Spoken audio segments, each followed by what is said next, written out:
ঘুমিয়ে স্বপ্ন দেখা ভার্সেস বাস্তব। ঘুমিয়ে স্বপ্ন দেখা।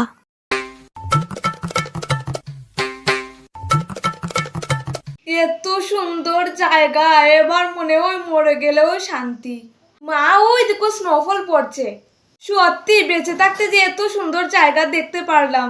আমাকে একটা ফটো তুলে দে। হ্যাঁ দিচ্ছি, কিন্তু তোমাকে ফটো তুলে দেওয়ার পর কিন্তু আমাকেও দিতে হবে। আচ্ছা দেব, তুই ফটো তুলে কি করবি? তাহলে তুমি ফটো তুলে কি করবে? ইনস্টায় আপলোড করবো, ইনস্টায়। আমিও ইনস্টায় আপলোড করব। সব জায়গাতে তোমাদের ঝগড়া ভাল লাগে না। এত সুন্দর জায়গাতে এসেছি, খাবো খেলবো এসব না।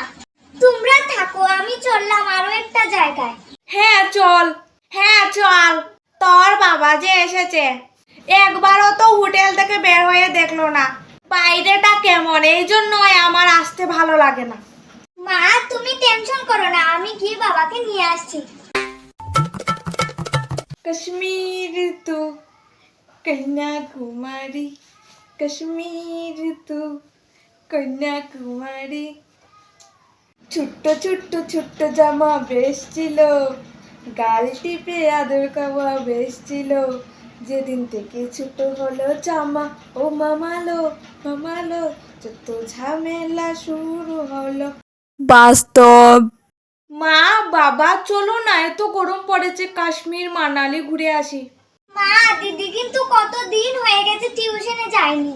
আমি যখন টিউশনে গিয়েছিলাম তখন দিদির বান্ধবীরা বলেছে ওদেরও কোনো কাজ নেই, বোনকে বলার কি আছে? তুই পণ্ডিত হবি, হ না, আমাকে বিপদে ফেলার কি আছে?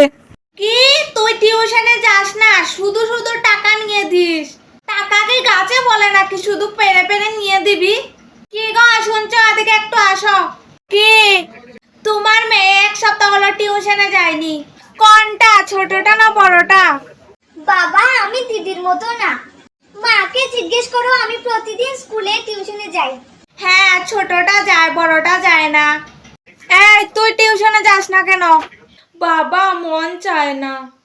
মন চায় না বলে হবে? টাকা কি কাছে বলে নাকি?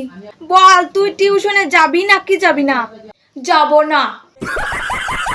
বেশ, আমারও কিছু করার নেই, আজ থেকে তোর শপিং করা বন্ধ। চুটকি ফোনটা নিয়ে নে। হ্যাঁ বাবা।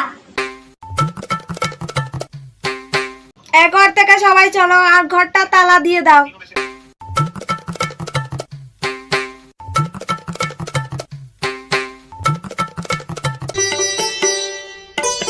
এটাই বাস্তব।